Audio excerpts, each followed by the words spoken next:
If you think English is still the global language, keep watching.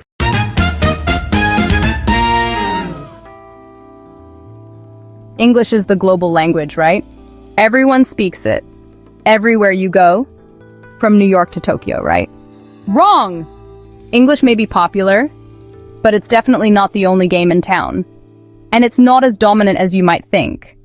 Today, we're digging into the rise of Mandarin and Spanish, and why the world is getting a lot more multilingual than many people realize.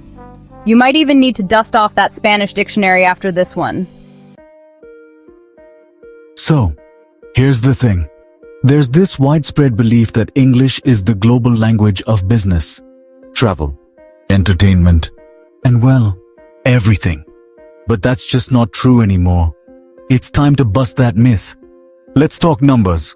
English has about 1.5 billion speakers worldwide. Impressive, right? But most of those people aren't native speakers. They're using it as a second, third, or even fourth language.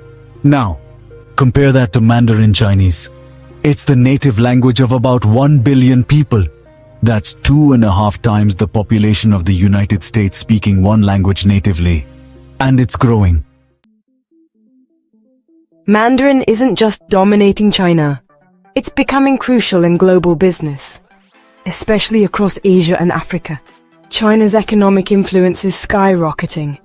And that means if you want to do business in these regions, learning Mandarin is almost a necessity.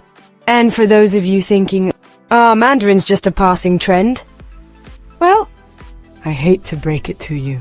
So is the internet, remember? And look where we are now. Companies around the world are hiring people who speak Mandarin. The days of English-only business meetings are fading fast. So, unless you want to get left behind, maybe it's time to brush up on your Chinese characters. Let's not forget about Spanish, another heavyweight that's quietly challenging English. With over 500 million native speakers, Spanish is the second most spoken native language in the world. It's the official language in 20 countries, and is rapidly growing in the United States, where it's projected to be the dominant second language by 2050. Ever wondered why Netflix has so many shows with Spanish subtitles? Because they know their audience. The Hispanic population in the US alone has increased by over 23% in the past decade. Whether it's in entertainment, media, or even healthcare, Spanish is becoming a vital language to know. Spanish isn't just a language.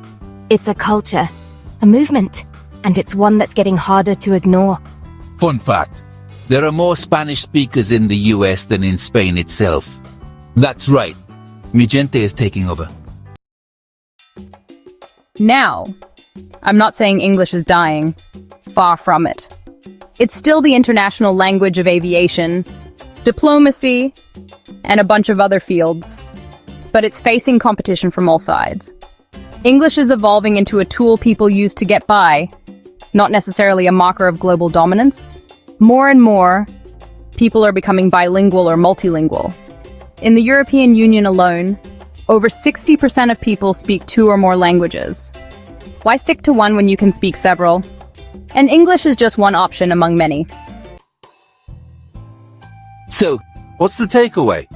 The future isn't going to be ruled by just one global language.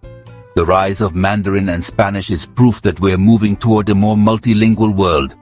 Learning one language simply isn't enough anymore. Guess what? The next time someone says English is the language of the world, you can confidently tell them, actually, it's more like the world speaks several languages now. English is just one piece of the puzzle. In the end, it's not about English losing. It's about other languages rising. If you're only focusing on English, you're missing out on so much cultural richness, business opportunities, and global connections. So, why not start learning Spanish or Mandarin? It might just open doors you didn't even know existed. Who knows?